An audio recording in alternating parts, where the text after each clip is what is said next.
সত্যি কি আমার আপনার মনে হয় যেভাবে জীবন যাপন করছি আমরা, এতে আমরা জান্নাতে যাব?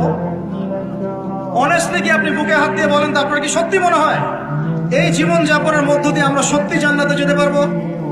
ছেলেপেলে কিশোর গ্যাংয়ে যোগ দিচ্ছে, ছেলেপেলে টিকটক প্রজন্ম হয়ে গেছে, ছেলেপেলে মেয়েদের পিছনে আড্ডাবাজি করে টাঙ্কি মেরে বেড়ায়, ছেলেপেলে মেয়েদের সাথে ওপেন জেনা করছে, মেয়েরাও জেনা করছে। কিছু কিছু বদ মেয়ের স্বভাব এমন, সে চাচ্ছে যেন তার সাথে জেনা করা হোক। চুল খুলে নগ্ন হয়ে রাস্তাঘাটে ঘুরে বেড়াচ্ছে। বাড়ির মেয়েরা পর্দা করছে না, মা পর্দা করছে না, বোন পর্দা করছে না, স্ত্রী পর্দা করছে না। দিব্যি বাসায় সুদের টাকা ঢুকছে, হারামের টাকা ঢুকছে, দুর্নীতির টাকা ঢুকছে, ঘুষের টাকা ঢুকছে। সত্যি মনে হয় যে এইভাবে আমল করে আমরা জান্নাতে যেতে পারবো? অথচ আল্লাহ সৃষ্টি করেছেন আমাদেরকে তার ইবাদত করার জন্য।